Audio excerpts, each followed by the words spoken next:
Merci de votre fidélité à FIM FM. Bonsoir et bienvenue dans Talk Politique, votre émission de débat politique par excellence. Ici, nous recevons des acteurs politiques, toutes mouvances confondues, et nous donnons également la parole aux citoyens sur les préoccupations du moment. Avec moi dans cette émission, Talibé Barry. Bonsoir Talibé. Bonsoir. C'est un plaisir qu'on partage le plateau de Talk Politique. Bonsoir à vous, Kierno Suleiman Diallo. Bonsoir à tous. Bonsoir à vous, Cabinet Poupana. Bonsoir. Du côté de la technique, Karifa, bien, c'est pas Karifa est en congé, hein, Benjamin est aux manettes, mais également il y a Ibrahim Assila qui l'assiste. On va aller lancer les débats dans un instant.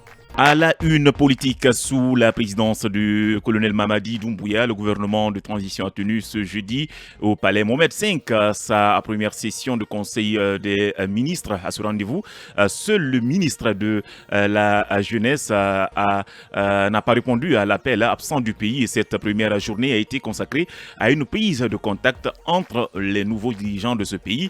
Bref, compte rendu du premier ministre a sanctionné la fin de ce conseil des ministres. On va vous proposer d'ailleurs l'extrait de son intervention dès le début de cette émission. À 5 jours de la date butoir pour le dépôt des candidatures au CNT, la classe politique cherche à accorder leur violon et à parler d'une seule voix. C'est dans ce cadre qu'une réunion décisive des différentes coalitions politiques s'est tenue ce jeudi. À cette rencontre, il y avait également des anciens députés du défunt régime.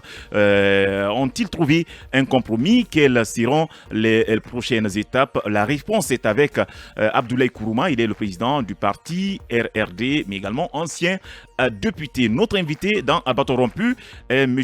Aboubakar Assouma, ancien député et président du parti Guinée pour la démocratie et l'équilibre GDE. Il se prononcera sur le déroulement de la transition, la position de la CEDEAO face à la junte, mais également le processus de désignation des représentants des partis politiques au CNT. Enfin, dans Il ne s'en fout pas, la tension ne baisse toujours pas dans la zone minière de Boké à Kolabougné plus précisément. On vous donnera la parole pour que vous prononciez là-dessus. Que pensez-vous de cette manifestation des femmes de Kamsar, mais également de Kolabougné? Ça sera en fin d'émission. Vous allez nous appeler sur le 81 85. Place à présent FIM FM. À la une politique. La une politique. La une politique, je le disais, l'entame. Le gouvernement de transition a tenu ce jeudi au palais Mohamed V sa première session de conseil des ministres. À ce rendez-vous, je le mentionnais tantôt, seul Béa Diallo était absent. Eh bien, avant de donner la parole au talker, nous allons tout d'abord écouter la réaction du Premier ministre qui a été le porte-parole du jour. Nous venons de terminer notre premier conseil des ministres. À cette occasion, le président Mamadi Doumbouya nous a rappelé la vision de la transition. Il nous a exhortés à l'unité, il nous a exhortés au travail, à l'esprit de sacrifice, à l'abnégation, pour que enfin nous donnions à la Guinée la place qu'elle mérite dans le concert des nations. Mais surtout, il nous a exhorté que la Guinée enfin soit un pays de bonheur pour ses enfants, un pays où trouvent les solutions de leurs problèmes, un pays dans l'unité, un pays qui se parle en un, pas en région, pas en ethnie, mais un pays où tous les Guinéens qui n'ont qu'un seul drapeau, qui n'ont qu'un seul passeport, qui ne correspond qu'à la nation, à la patrie, soient ensemble, unis dans un État juste, transparent et prospère.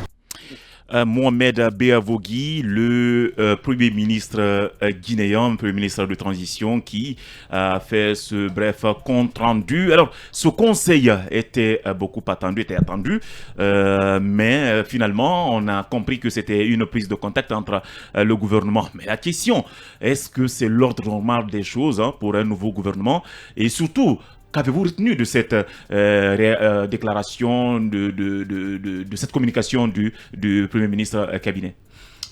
Globalement, c'est un cadrage général, c'est un discours de cadrage général. Le président de la République qui rappelle un peu son leitmotiv, comment est-ce qu'il entend mener la transition, Et là-dessus, je pense que c'est ainsi pour tous les premiers conseils des ministres qui se font. Le président de la République donne un peu le go, il essaye d'expliquer un peu sa vision des choses.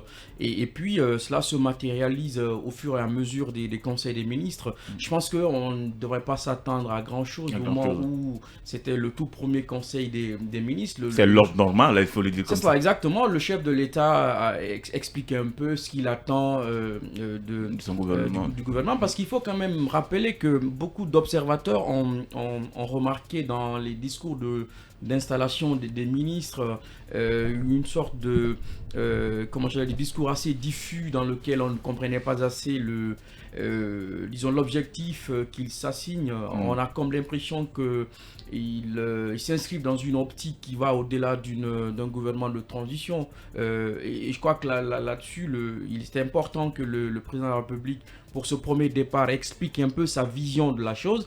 Et puis ensuite, au fur et à mesure de l'activité gouvernementale, on verra essentiellement comment tout cela se passera. Ouais. Alors Talibé, ça n'a été qu'une rencontre, d'une prise de contact. On s'attendait à beaucoup plus, notamment peut-être à la nomination du porte-parole du gouvernement, mais on a constaté que c'est le Premier ministre qui a quand même joué ce rôle pour l'instant.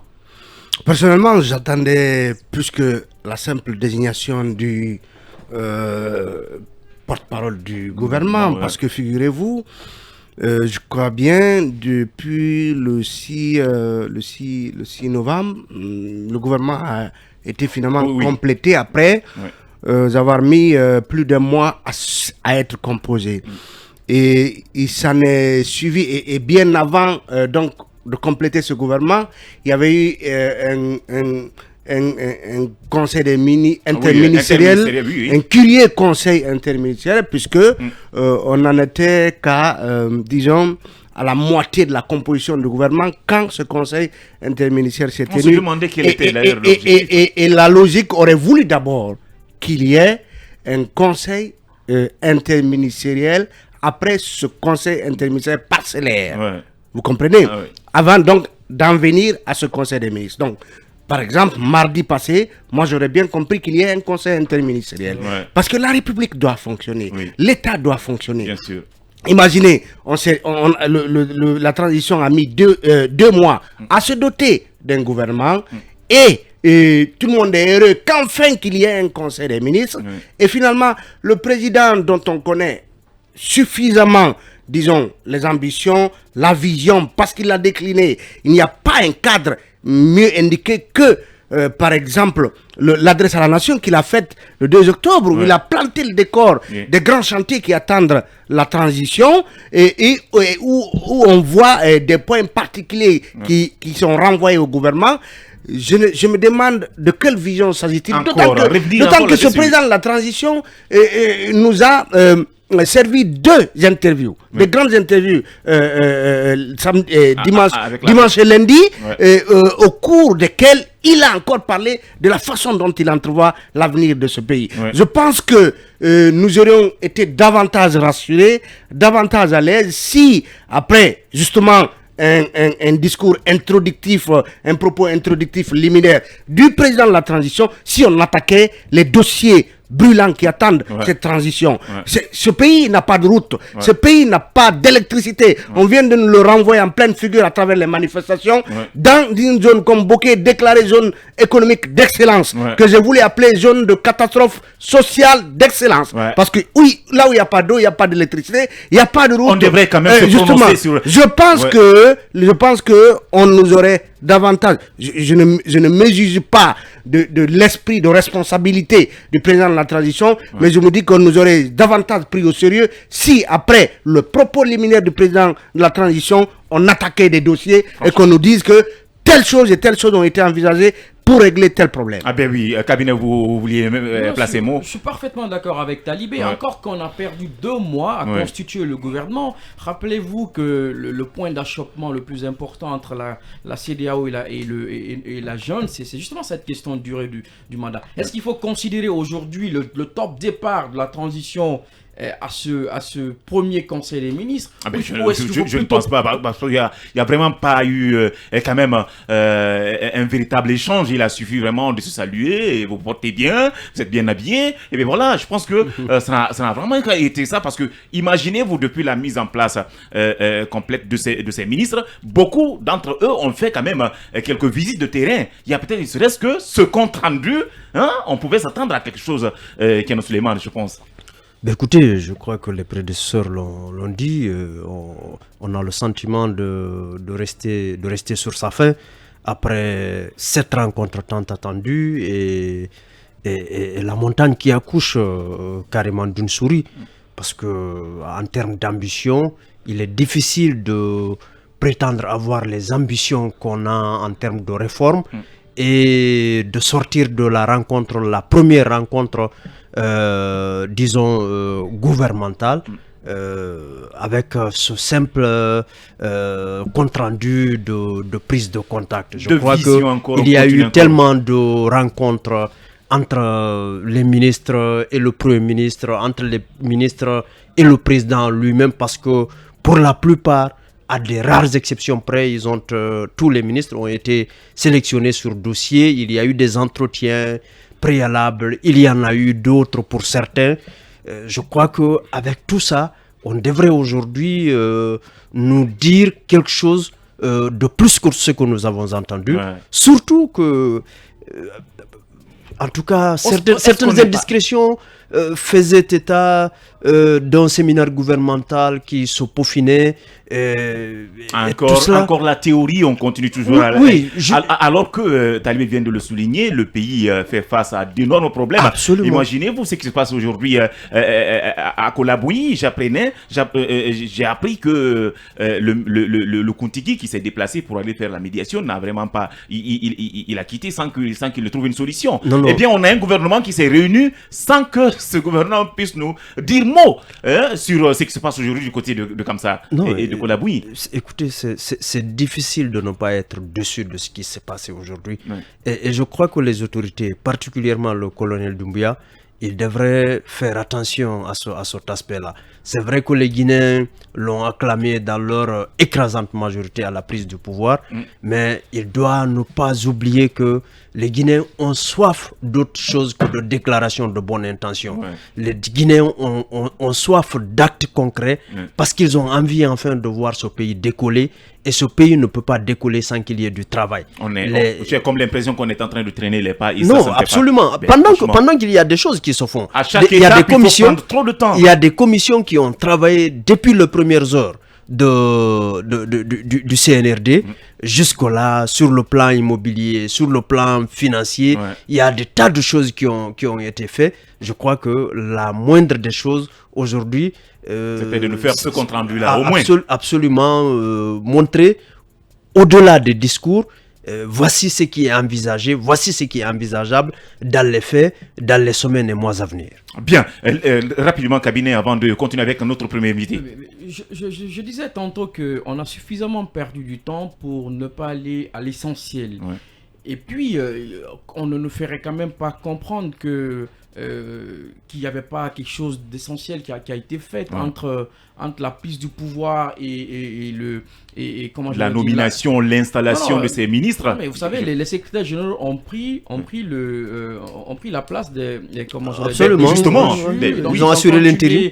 Assurer l'intérim, à faire donc ce travail-là. Donc je crois qu'ils étaient suffisamment prêts. Les dossiers étaient cuits, comme on le dit, pour pouvoir aller dans le vif du sujet. Mais est-ce que on est encore en train de chercher à savoir comment est-ce qu'il faut faire, comment est-ce qu'il faut s'attendre un peu à cette transition dans le cadre un peu du travail gouvernemental? Je crois que tout ce travail-là devait être fait en amont par le Premier ministre, son équipe et l'ensemble des membres du gouvernement pour aller très vite. Normalement, ce premier conseil des ministres devait nous permettre d'avoir des déclarations, de savoir par exemple, en termes de résolution, qu'est-ce qu'il faut faire pour, par exemple, le ministre de l'administration du territoire. On sait que lui, il est en train déjà de travailler à avec les partis politiques. Ouais. Le ministère... Il y avait quand même quelque chose que ces ministres pouvaient nous offrir aujourd'hui, à part en tout cas cette déclaration du Premier ministre. Merci à vous, chers talkers. Nous allons à présent aborder ce second sujet concernant la rencontre entre ces acteurs politiques. Aujourd'hui, je le disais tantôt, à 5 jours de la date butoir pour le dépôt des candidatures au CNT, la classe politique cherche à accorder leur violon et à parler d'une seule voix. Est-ce que tel est le cas? On va écouter notre premier invité. Il s'agit de Monsieur Abdoulaye Kourouma. Il est le président du parti RRD. Bonsoir, Monsieur Kourouma. Bonsoir. Alors, la première question, est-ce que la réunion s'est terminée? Non, la réunion n'est pas encore terminée, mais ce qu'il faut retenir, il y a de très bonnes nouvelles et ça se passe bien. Alors, quelles sont ces nouvelles? Je ne suis pas habilité à donner la résolution. Je suis en train de terminer le rapport. Et je crois qu'il fera l'objet d'une déclaration de médiateur et du modérateur choisi pour la séquence. Ah, vous parlez de médiateur. De qui il s'agit? Un certain Kava, qui est journaliste et écrivain. Et il y a Ousmane Doré, docteur Doré, bien entendu qu'il soit leader politique, qui est médiateur. Il y a un certain Kava qui est journaliste et écrivain, qui est médiateur, qui est modérateur. Donc je ne peux pas vous dire beaucoup de choses. Vous attendez à moins de... Dans 10 minutes, on va donner la résolution. Oui, on peut au moins savoir si, au sortir de cette rencontre, aujourd'hui, on peut connaître le quota que les différentes coalitions politiques ont pu avoir chacune. En tout cas, la clé de répartition, est-ce que vous avez discuté? C'est la même question que tu viens de poser. Je ne suis pas habilité à donner une information. Non, en fait, monsieur Kourouma, si vous permettez. Pour que je suis sorti par choisi. Oui, d'accord. Merci, nous vous en sommes reconnaissants. D'accord. On fera la déclaration d'un moment à l'autre. D'accord, monsieur Kourouma, nous vous en sommes reconnaissants. Nous voulons juste savoir que est-ce que finalement on peut, disons, se satisfaire du fait que finalement une solution est trouvée et que au sortir de la salle, vous nous dévoilerez les 15 noms des représentants des partis politiques. Est-ce que quand même cette assurance vous pouvez nous la donner? Je ne suis pas habilité à vous le dire. Voilà. On va pas le forcer là. Il y aura de très bonnes nouvelles. D'accord.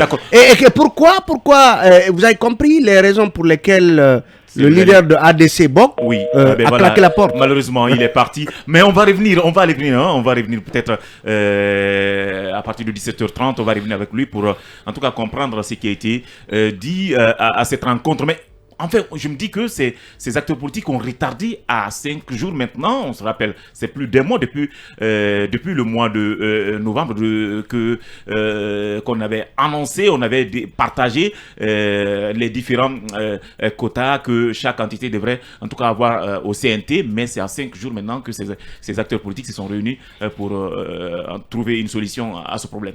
Je vous dirais que dans un premier temps, j'ai senti une confusion, en tout cas, suite à la rencontre que le ministre de l'administration du territoire et de la décentralisation a eu hier, mercredi, avec des présidents et représentants de coalitions politiques. Puisque je me suis demandé, est-ce que c'est le ministre qui a été à l'origine de la rencontre dite de décantation qui s'est tenue aujourd'hui ou qui a commencé aujourd'hui? On ne sait pas si d'autres rounds de discussion auront lieu d'ici à la désignation définitive, parce que ça paraît curieux que, alors que jusque-là on reprochait au ministre de l'administration du territoire de regarder de très haut les partis politiques, alors qu'il y a eu cette rencontre au Palais du Peuple. Les séries de rencontres avec le secrétaire général. Oui, justement, je parle de la partition qui a concerné les partis politiques, alors qu'on a eu l'impression qu'on n'accordait pas d'importance aux partis politiques, parce que les partis politiques eux-mêmes ont eu ces sentiments. Subitement, donc, le ministre de l'administration du territoire décide de recevoir ses présidents de coalition. Alors que nous, ce matin, comment dirais-je, Baouri, hein. non, le second qui est intervenu, Jacques Bonimi, nous disait que cette rencontre était déjà projetée. Il était déjà donc prévu que ces coalitions se retrouvent aujourd'hui. Oui. Est-ce que on peut soupçonner le ministère de l'Administration du Territoire de récupération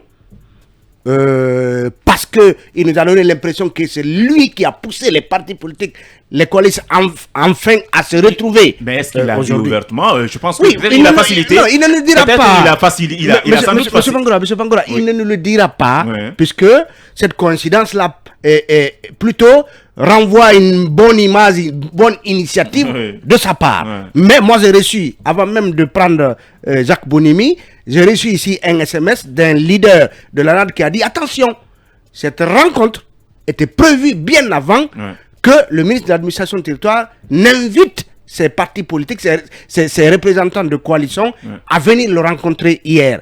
Donc, il serait bien quand même de replanter ce décor pour dire que la rencontre d'aujourd'hui n'est pas à l'actif du ministre de l'Administration du Territoire ou peut-être n'est pas à l'actif du seul ministre de l'Administration du Territoire. Bien. L'alliance elle est importante.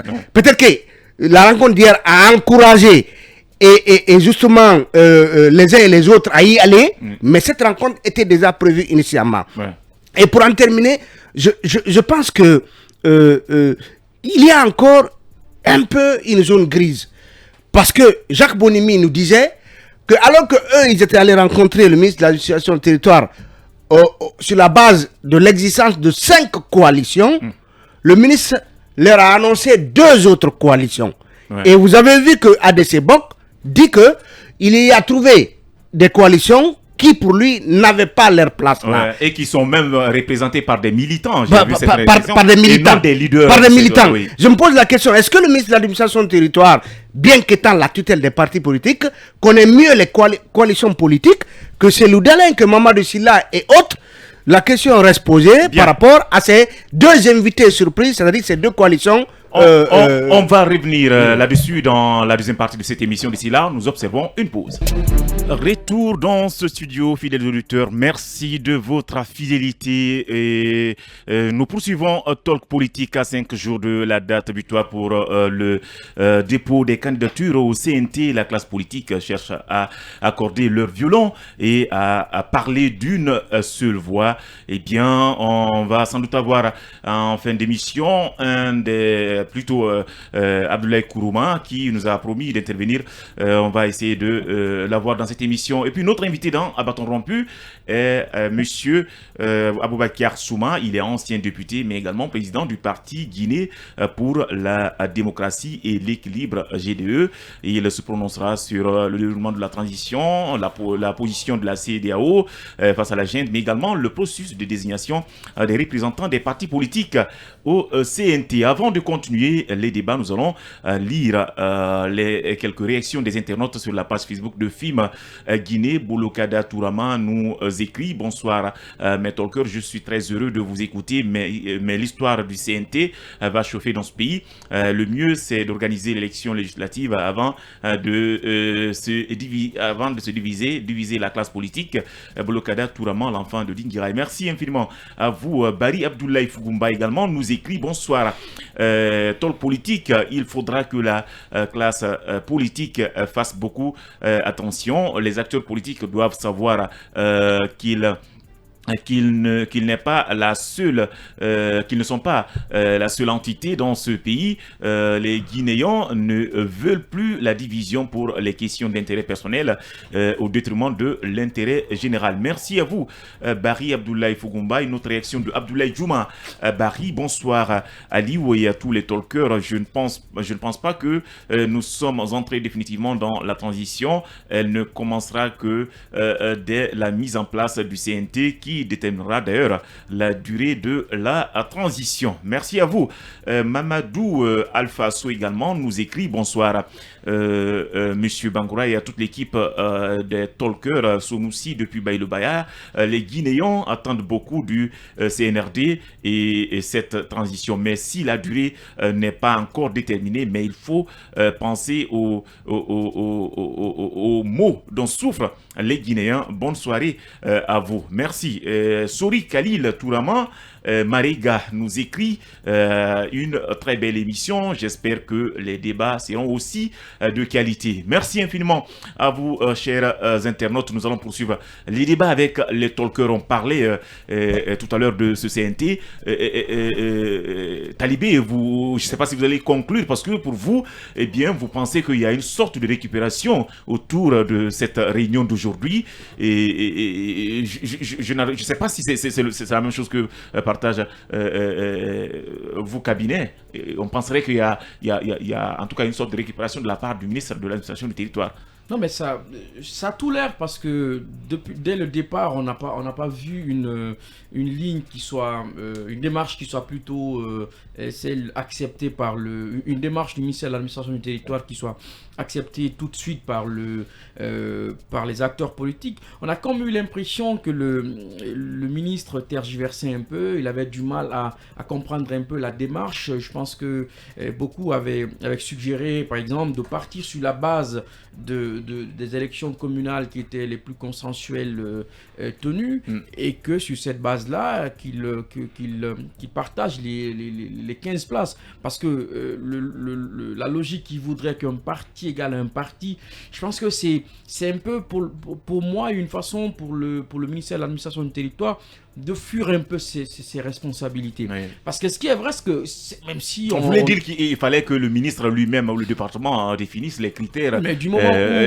surtout la clé de répartition. Absolument, du moment où la charte a été unilatéralement rédigée par le CNRD, pourquoi pas. et que celle-ci est proposée qu'il y ait 15 personnes, 15 représentants de partis politiques, il faut aller au-delà, en fait, au bout plutôt de la démarche. Et le fait de s'arrêter à mi-chemin et de dire, bon, regardez entre vous là-bas, le ministre sait pertinemment, ou plutôt le CNRD sait pertinemment, que les partis politiques ne s'entendraient pas là-dessus. Je crois qu'il fallait aller au bout de la démarche, et dire un parti politique n'est pas forcément égal à un parti politique, parce que c'est pas parce que vous avez votre statut de parti politique, alors même que vous n'avez même pas, vous n'avez jamais élu, c'est pas moi, un conseiller communal, je ne vois pas comment on comparait ce parti-là à un parti qui a porté à plusieurs reprises, par exemple, des députés à l'Assemblée nationale. Bien. Je crois qu'il fallait aller sur ce pas-là.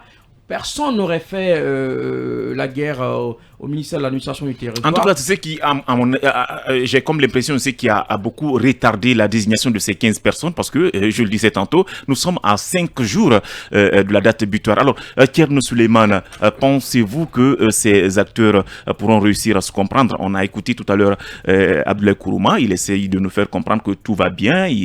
En tout cas, sans doute, une bonne nouvelle sera annoncée au terme de cette réunion. Écoutez, cela relève quelque peu à mes yeux d'une sorte de miracle, parce qu'avoir le débat autour de cette question il y a 24 heures même, c'était très tendu. Oui. C'est par quel miracle ils peuvent vraiment arriver à se comprendre. Mais finalement, j'ai compris qu'ils ont, eux, parce qu'ils s'attendaient à ce qu'on augmente peut-être le nombre sur le quota. Ils s'attendaient à cela, mais finalement, ils ont compris que c'est pas possible. Et bien, il faut partir. Si on ne va pas, ils vont aller sans nous. Est-ce que c'est pas ce qui a sans doute amené ces acteurs à se réunir rapidement? Moi, je vois encore une sorte d'ambiguïté qui me dit qu'il y a quelqu'un au-dessus de tout le monde qui a dû prendre ses responsabilités comme Kabila a dit. Oui. Parce que justement, il y avait une sorte de tergiversation, une sorte de d'atermoiement. Oui, à un moment donné, qui faisait que c'est comme si le CNRD même ne savait pas où aller. Ouais.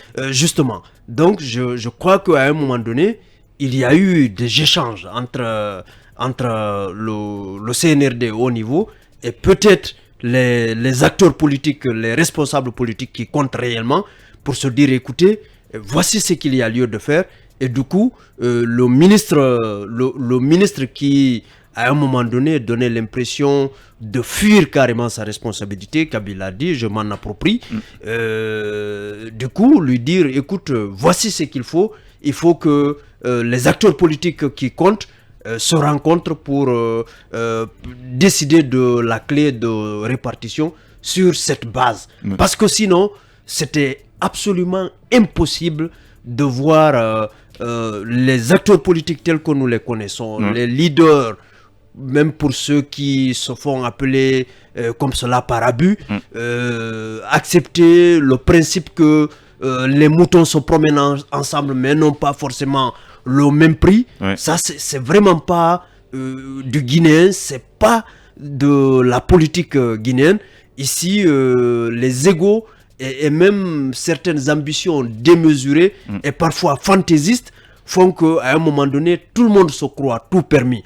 Donc je crois que, encore une fois, je le prends avec des pincettes, j'attends de voir les choses se concrétiser, mais si tel était le cas, on finira par l'apprendre, c'est que quelqu'un a dû quelque part prendre ses responsabilités, et c'est tant mieux, et surtout, il ne faut pas que ce soit la dernière fois, parce que les choses ne font que commencer, la transition, il ne faut pas, en tout cas, il faut faire de sorte qu'on ne donne pas l'impression de ne pas savoir où aller. Sinon, ce n'est pas... Est-ce que vous pensez qu'on va trouver une solution, même si on ne va pas en tout cas continuer à être pessimiste, mais vu le départ de Cellou Dalein, même s'il a expliqué, mais également cette sortie de Bok, de Ibrahima Diallo, on se demande si vraiment une bonne nouvelle va sortir de cette réunion. C'est dont je suis convaincu, je touche même du bois. Oui. Il y aura certainement 15 représentants que la majorité ou que les coalitions les plus significatives vont désigner, mais ne vous attendez pas à ce qu'il y ait une unanimité autour du choix qui aura été fait.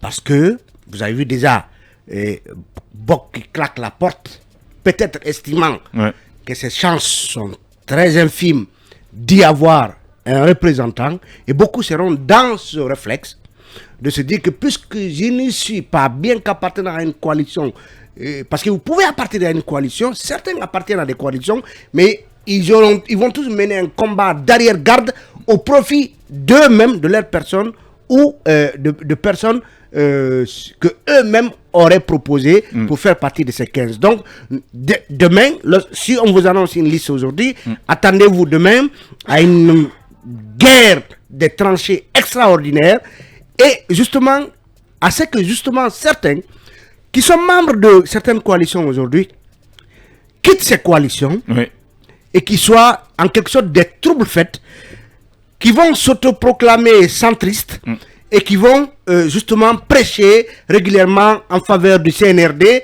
qui vont se transformer en, en griot de service au profit du CNRD, comme c'était le cas sur Alpha Condé. Vous savez qu'il y a eu toujours justement ces pêcheurs en eau trouble, qui ne sont ni de gauche ni de droite, mais qui saisissent des opportunités pour être après le porte-parole du pouvoir qui est en place, ainsi espérer capter des opportunités. C'est pourquoi moi je pense aujourd'hui que le fait pour Mori Condé de dire qu'un parti vaut un parti politique, vaut un parti politique, c'était un stratagème. Pourquoi? Moi, je n'aurais pas été surpris, et jusqu'à ce que le contraire soit prouvé, que les partis politiques ne trouvent pas de solution, et que le ministère de l'administration s'adjuge le partage des 15 sièges, et que il nous montre qu'un parti vaut un parti.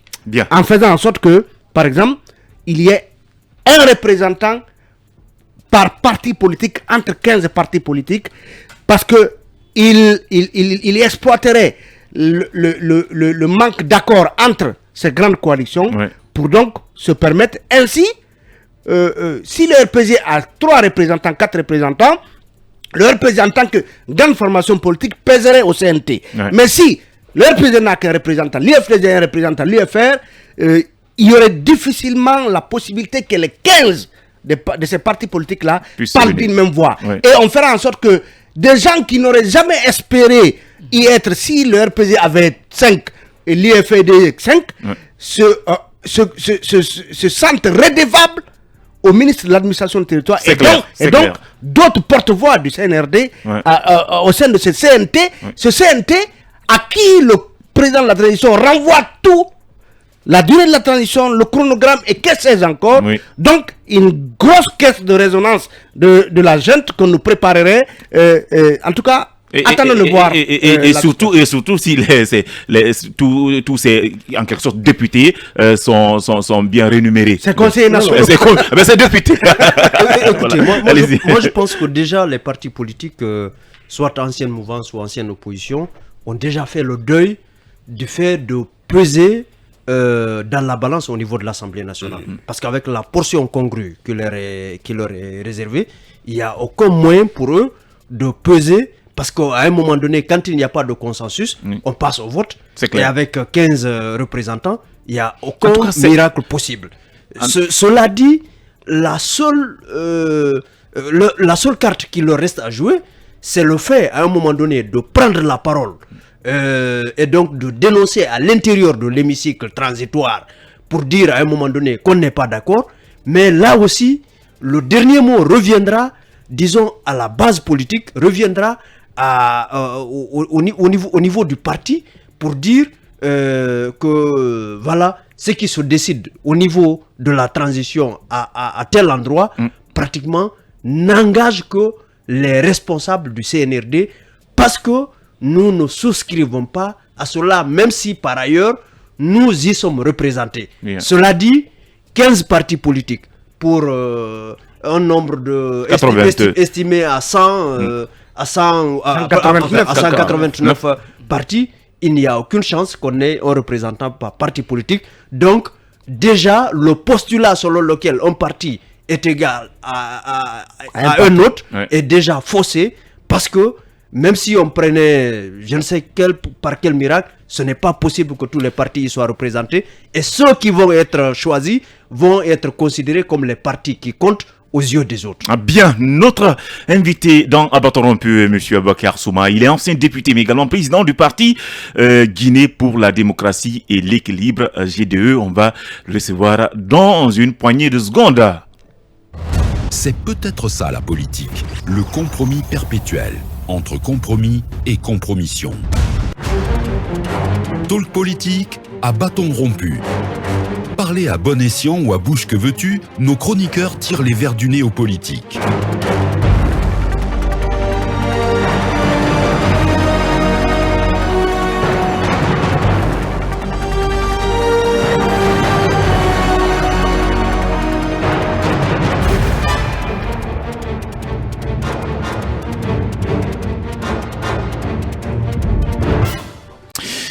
Merci de votre fidélité, fidèles auditeurs. Nous sommes toujours dans Talk Politique. Notre invité dans Bâton Rompu, M. Aboubakar Souma, il est ancien député et président du parti GDE. Avec lui, nous allons aborder le déroulement de la transition, mais également la position de la CEDEAO face à la junte et surtout ce processus de désignation des représentants des partis politiques au CNT. Il est dans ce studio.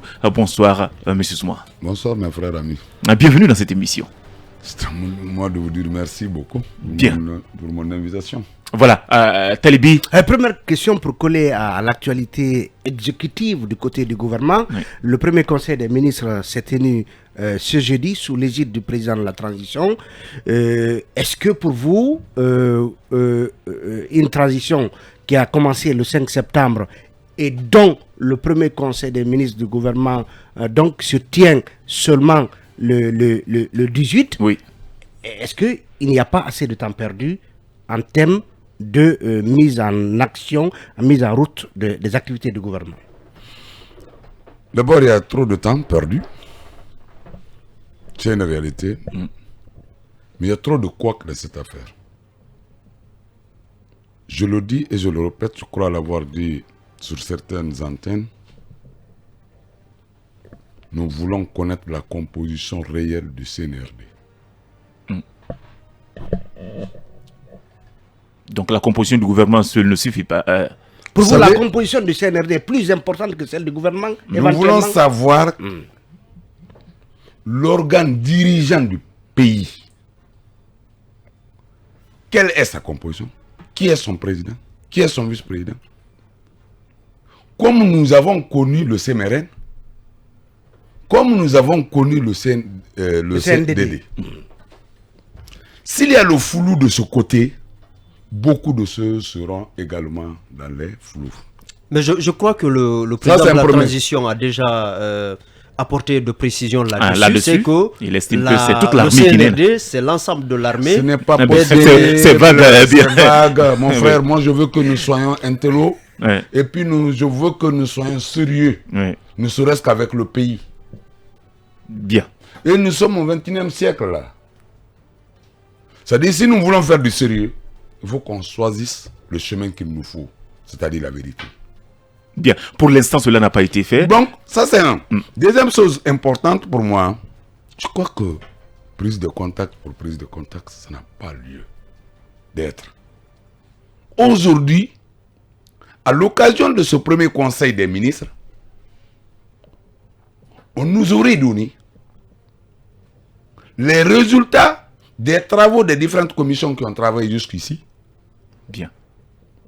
On nous aurait donné l'orientation générale permettant de décliner un chronogramme de cette transition.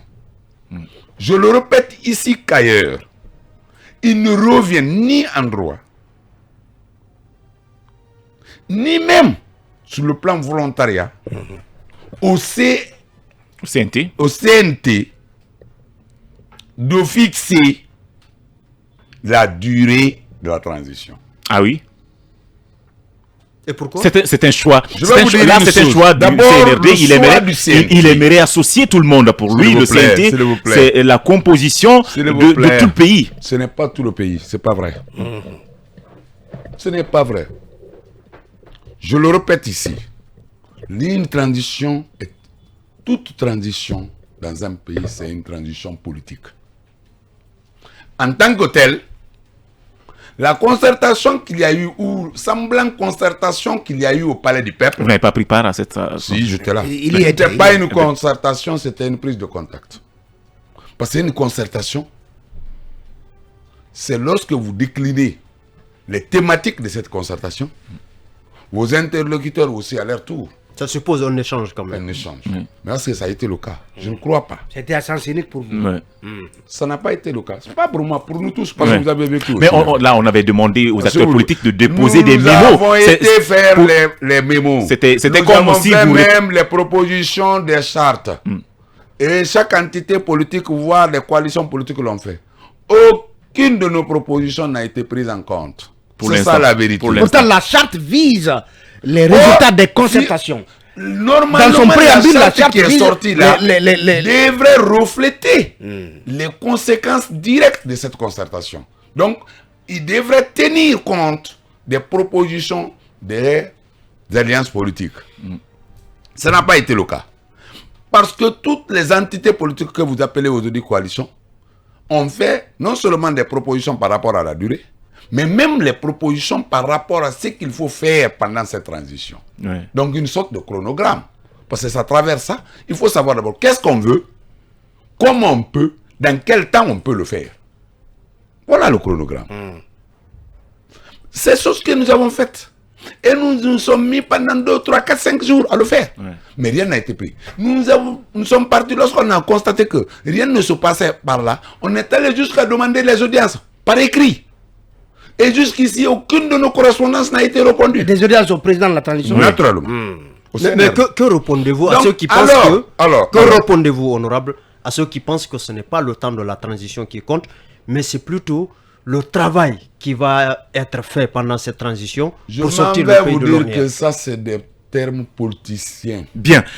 Honorable, on va revenir dans la dernière partie avec vous. D'ici là, nous allons observer une pause. Talk politique à bâton rompu.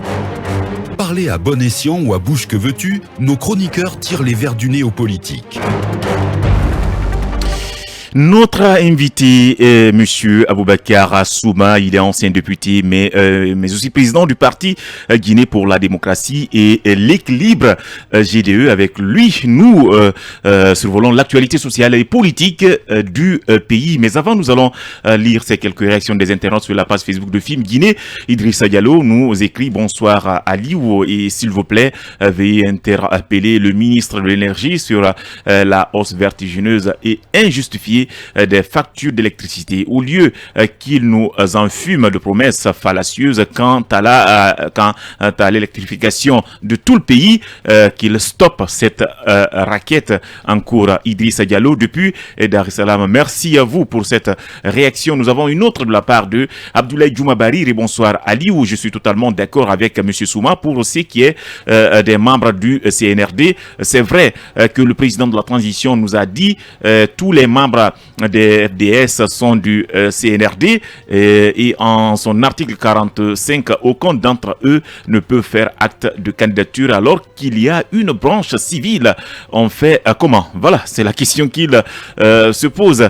Alassane Ba également nous écrit: bonsoir à vous. Je crois qu'ils vont s'entendre à partir du moment où ils ont délocalisé leur lieu de rencontre en choisissant un lieu neutre. C'est une première chose. Et n'oubliez pas qu'à partir du moment où les partis politiques n'ont pas la majorité, ils feront barrière si le CNT arrivera à prendre des décisions unilatérales qui ne seront pas à l'avantage du peuple, ou bien s'il était là-bas pour des calendriers personnels, parce que n'oublions pas que le CNT voudrait que cette transition soit plus longue que leurs propres intérêts. Voilà. Tcherno Bamone Nemou également nous écrit: bonsoir Rachel Tolker. Être Célou d'Alain dans ce pays est très dur. Hein. Il vient saluer mon ami. On dit qu'il a mis fin à une réunion aujourd'hui. Il ouvre les débats et laisse les membres de l'ANAD gérer la suite. On tombe sur lui alors que s'il assiste à tous les débats, on dira qu'il a imposé ses hommes. Pas facile la vie de Koto Cellou. Merci à vous. Voilà une autre de Adé Abdaouri qui nous écrit: les Guinéens ont peur de voir l'évidence. Les signes sont évidents que la gente joue autant. Un petit exemple est de laisser les membres du CNT décider de la durée de leur séjour dans le mangeoire. Et voilà, on ne sera pas surpris si le CNT propose 5 ans ou plus pour la durée de cette transition. Merci infiniment à vous, chers internautes. Nous allons à présent continuer l'interview avec notre invité. Je le disais tantôt, il s'agit de M. Aboubakar Souma, qui apparemment est pessimiste face à l'évolution des choses. Naturellement. Je crois l'avoir dit sur beaucoup d'antennes et je continue à le dire. Monsieur colonel Mamadi Doumbouya aurait pu accepter d'assumer toute la responsabilité comme il le dit. Ils ont pris leur responsabilité en constatant. Il doit pouvoir assumer la totalité de cette responsabilité. C'est à lui et à lui seul qu'il revient la décision finale de donner une durée à cette transition. D'abord, on n'a pas besoin d'attendre le CNT. Pour vous dire que c'est un faux débat par rapport au CNT. Beaucoup de candidats qui veulent aller au CNT, là, ils ne vont pas pour faire un travail quelconque, ils vont pour un problème purement pécuniaire. Ça, c'est un aspect. Est-ce que vous êtes candidat pour le CNT? Non, je ne le suis pas. Vous êtes de quelle coalition, ou bien vous n'êtes pas dans une coalition? Si, Corée de Guinée. Corée de Guinée, bien. Je ne le suis pas en tant que personne physique.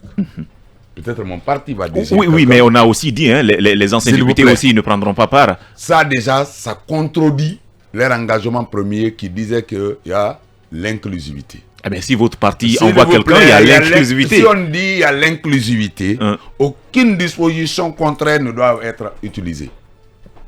Et puis les gens qui disent que les députés de la nouvelle législature sont ceci, sont cela, c'est parce que le Guinéen ne s'aime pas. Tout le monde était témoin que nous avons déposé nos candidatures. Nous avons payé nos cautions et tous les partis politiques voulaient partir à cette élection. Seulement, il y a certains qui hésitaient par rapport au fichier électoral. Personne ne savait que Alpha Condé aurait introduit dans cette élection un problème de référendum. C'est après 2 semaines de campagne. C'est après 2 semaines. Attendez, je finis. C'est après 2 semaines de campagne que cela est venu. Nous, on n'a pas déposé nos cautions, on n'a pas déposé nos candidatures par rapport au référendum. C'était par rapport au législatif. Donc vous avez été piégé par Alpha Condé. Bon, dans tous les cas. Bien. Je reviens par rapport à ça. Je dis que donc les gens vont pour un problème pécunier. Alors, les gens qui vont pour un problème pécunier, il y en aura parmi eux qui n'ont jamais reçu dans l'air même à la fin de mois 2 millions ou 3 millions. Estimons qu'ils commencent à gagner ça. C'est ces gens-là qui doivent fixer la durée de ce temps-là. Ouais. Donc vous avez peur finalement. Est-ce que vous avez peur que le président de la transition ne s'abrite derrière le CNT, dont vous dites que les membres seront tellement bien gâtés que... Je ne dis pas qu'ils seront... Non, c'est ce que vous sous-entendez. S'ils sont bien payés, bien entretenus, ils pourraient être tentés de définir une durée... D'être des bénis, oui, il faut le dire. Est-ce que vous craignez que ce CNT ne fixe une durée excédentaire? Ça, c'est une des raisons. La deuxième raison, il faut voir la composition du CNT. Si vous voyez la composition du CNT, les partis politiques, or, la transition, je l'ai tantôt dit, est éminemment politique. On est d'accord? Mais si vous prenez la composition du CNT, vous verrez que les partis politiques sont piégés. Regardez sur 81 personnes ou places, les partis politiques n'ont que 15. Ils n'ont même pas une minorité bloquante. Or, les travaux essentiels qui mais on vous dit que vous voulez bloquer quoi, justement? C'est ça votre problème. On dit que, justement, en le disant ici, vous voulez bloquer des choses. Nous allons pour discuter d'article en article par rapport à la nouvelle constitution et les lois qui doivent désormais gouverner la Guinée. On est d'accord? C'est purement politique. Il y a des dispositions de ces articles qui peuvent être l'objet de discussion. Mais au niveau de l'Assemblée nationale, donc le CNT jouera le rôle de l'Assemblée nationale. Ce n'est pas une question de technicité comme on veut le faire croire aux gens, c'est une question de majorité. La dictature de la majorité s'impose. Alors, si vous prenez aujourd'hui, rien que la société civile dans ses compositions plurielles a 35 places. Si vous prenez les personnes ressources, si vous prenez les représentants du CNRD, est-ce que les 15 personnes pourront inverser la tendance? Non. La réponse est non. Moi, je l'ai souhaité. Si nous voulons une transition réussie, je le répète encore ici, nous n'avons même pas besoin de plus de 25 membres de la commission constituante s'il est question de rédiger la constitution. Parce que la constitution de mai 2010 devrait tout simplement connaître des retouches. Des retouches. Ça ne mérite même pas des travaux de plus de 4 mois.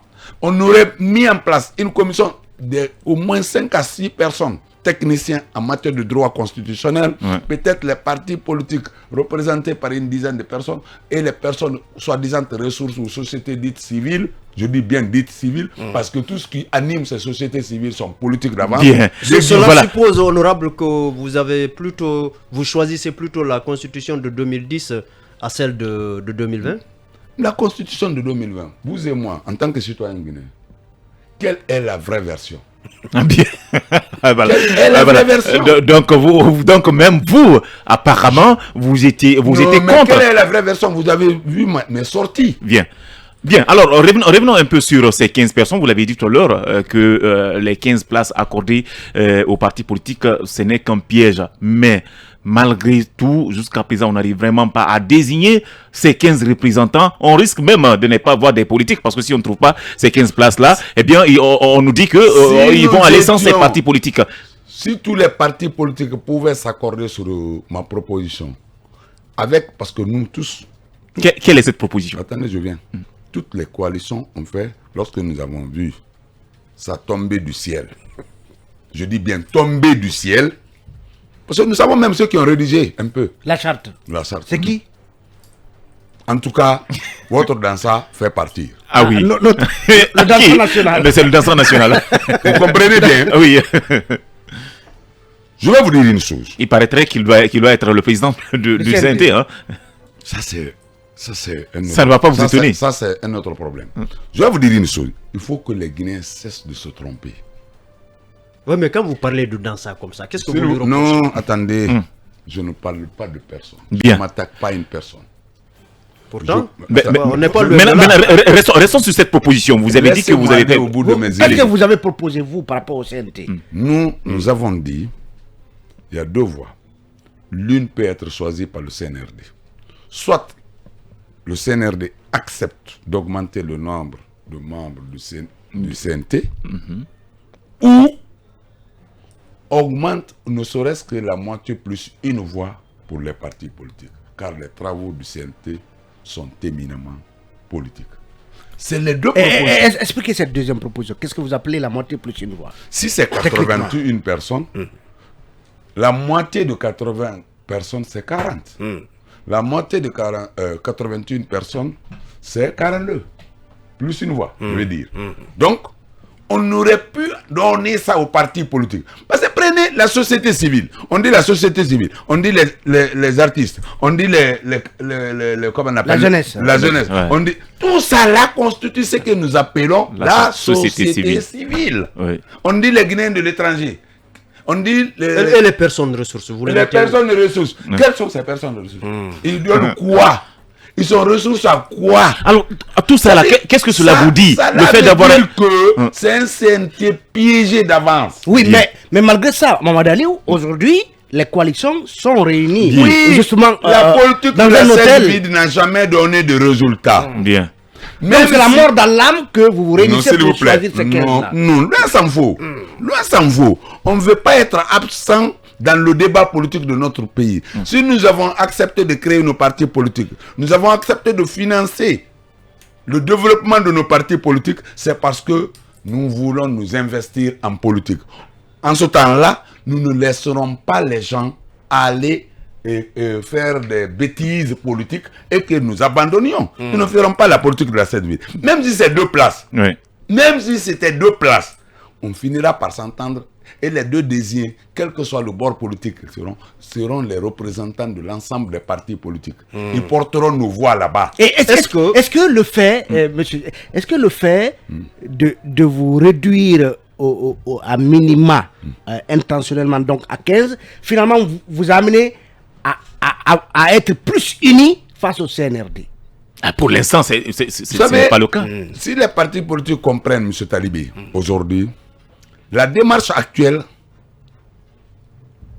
pour nous, ça va dans le sens de réduire la division. Non pas la division, l'efficacité politique. Parce que les gens qui ont rédigé cette charte ne veulent pas voir la suprématie politique. Ils veulent avoir quelques-uns qu'on pourrait appeler les sociétés dites civiles pour essayer de réaliser leur dessein inavoué. Sinon, une institution aussi importante que le CNT, qui doit rédiger les lois fondamentales du pays pendant une transition, on essaie de garnir cette institution par des personnes ou des organisations qui n'ont rien à voir avec la politique. Et de façon majoritaire, c'est la première fois qu'on voit. À quoi peut-on s'attendre de la rencontre de tout à l'heure si elle Non, on finira par s'entendre. Voilà ce que nous avons proposé au niveau de la Corée de Guinée. Depuis le début, nous avons vu ça venir. Et vous avez réitéré ça lors de la rencontre d'aujourd'hui? Oui. Nous avons vu ça venir dès la prise de contact, ce qu'ils ont appelé concertation au Palais du Peuple. Aussitôt, nous sommes retrouvés ce moment de cela. Nous avons dit qu'il faut écrire à toutes les alliances politiques, et même ceux qui ne sont pas dans les alliances, notamment l'UFR. Nous les avons demandé à ce qu'on se retrouve, pour qu'on discute, ne serait-ce que des questions d'intérêt commun. Est-ce que vous comprenez? Et si cela avait été accepté, nous n'allons pas être là où nous sommes aujourd'hui. Et finalement, ce sont vos propositions-là qui seront encore remises sur la table aujourd'hui. Et c'est quoi ces propositions? Nos propositions. Quelle est la clé de répartition que vous proposez? Attendez, nous, ce n'est pas une question de nombre qui nous... Si vous prenez l'ANAD, l'ANAD a un certain nombre de partis politiques, qu'on le veuille ou pas, le principal parti de l'opposition ou l'un des principaux partis aujourd'hui en Guinée, c'est l'UFDG. Il faut le reconnaître, il ne faut pas avoir honte de le dire. Bien, alors, honorable, nous allons partir rapidement sur le terrain d'où nous attend M. Francis Haba. Il a pris part à la réunion. Je crois qu'il va nous aider à comprendre ce qui s'est passé aujourd'hui à cette rencontre. Bonsoir, M. Francis Haba. Oui, bonsoir. Vous êtes sur Film FM et dans ton politique, Talibé. Monsieur Abba, Monsieur Abba, bonsoir. Est-ce que la rencontre qui réunit les coalitions de partis politiques est terminée? Oui, la rencontre vient de terminer. Et le médiateur qui est Dr Ousmane Doré, il a fait un rendu à la presse il y a de cela 5 minutes. Et c'est quoi les grandes conclusions? La première grande conclusion, c'est que la classe politique, à travers les coalitions, ont décidé de s'unir et de parler d'une seule voix à partir d'aujourd'hui. D'accord. Et le deuxième élément principal sur lequel nous avons discuté, c'est la question des 15 représentants des partis politiques au sein du futur CNP. Et c'est quoi qu'est-ce que vous avez décidé? Est-ce qu'il y a les clés de répartition? Non, on n'a pas pu tirer des conclusions par rapport aux clés de répartition, mais le travail d'élaboration de critères, ce travail a déjà commencé, compte tenu du fait qu'il y a des coalitions et des partis politiques qui ne sont pas membres de coalition, qui n'étaient pas à la réunion. Donc, le médiateur a été mandaté de les contacter afin de les inclure aux futures discussions, pour que ça soit tout le monde qui, comme je l'ai dit tantôt, qui parle d'une seule voix, et que les représentants soient choisis de façon consensuelle. Donc, est-ce que vous tenez compte du temps imparti? Voilà, on est à 5 jours. On est à 5 jours. Nous savons que c'est le 25, le dernier délai. Le 22, ou bien ils ont rajouté. Et c'est quoi les critères finalement qui ont été déterminés? Non, comme je l'ai dit tantôt, nous n'avons pas terminé ce travail-là. Oui, mais vous avez une vue, monsieur Abba, sur quelques critères.